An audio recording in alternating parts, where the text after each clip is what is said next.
I've been a cop for 23 years,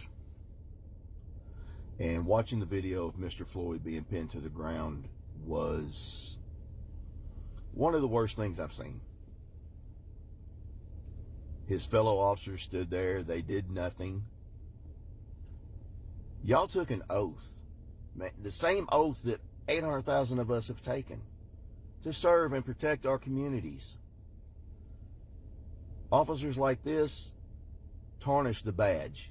They tarnish the oath. We have to go out here and work harder to repair those relationships with our communities across the entire U.S. because it doesn't just affect one community, it affects all of them. I hope y'all are charged accordingly. To the Floyd family, I am sorry for your loss. And to my Blue family, we can't let this happen anymore.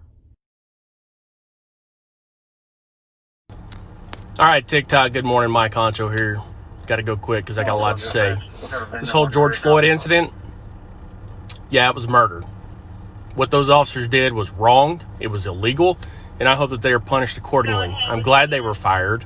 I hope they get charged accordingly to the crime because that's what needs to happen. These guys that wear badges that are bad dudes that we don't like, that we hate more than you, we want them gone. They need to be gone. They do not deserve to be in this profession, and it pisses me off that there are some people saying, wait, we need to hear the whole story. BS. We don't need to hear nothing. Nowhere in defensive tactics training are you learn to put your knee across somebody's neck for 9 minutes while they're screaming for help.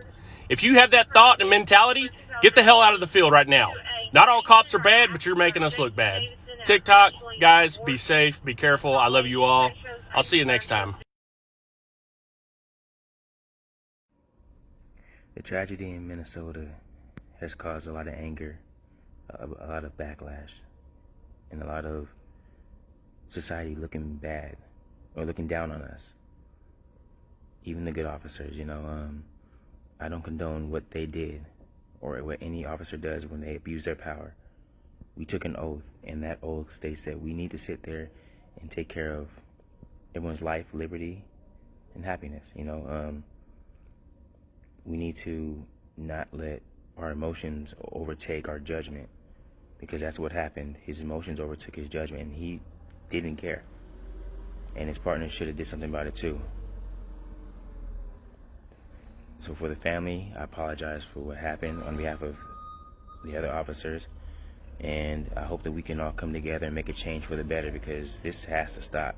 Racism gotta stop. It does. I'll never expect anybody to trust cops. There's too many bad ones doing dumb shit. I'll never be mad at you for not trusting me. But by the end of our interaction, I'm gonna show you just how pure my heart is. And you're gonna be thinking differently by the end of our interaction. I can't talk for any of these other cops out here. I won't, because a lot of them are doing the wrong things. But I promise you, if you come into contact with me, I'm going to treat you like a human being. Me and my dad got stopped by a bad cop. It freaked me out. And it made me realize I need to be out there to change that narrative. This piece of metal doesn't mean anything. I don't care about this. This fabric doesn't mean anything. The only thing that matters is how pure your heart is. That's the most important thing in this line of work. All cops are not good. I don't fault you for not trusting them. But give me a chance. I'll show you. So I got a chance to watch this video of George Floyd being murdered on the streets of Minnesota. Yeah, murdered. And we have an obligation as good officers to speak out against the bad. We have an obligation, and we owe it to the public and to the other officers in this country that are out here actually trying to do good, actually trying to protect and serve with honor. And if you stay quiet and don't speak out against it because you're fear of judgment, you're complicit in the behavior, the disgusting behavior. And this video is, if you haven't seen it, and I'm sure most people haven't now, it's disgusting. And the officer that stood by and just watched and let it happen, you're just as guilty, because you also have an obligation to protect that individual that you're arresting. It's time that we take these bad officers and speak out against them and start holding them accountable and hold them to the same laws that we expect citizens to abide by. They're not above it, and it's time that good officers start speaking out and stopping it. Enforcement family doesn't take this the wrong way. My take on this is very simple. The man was murdered.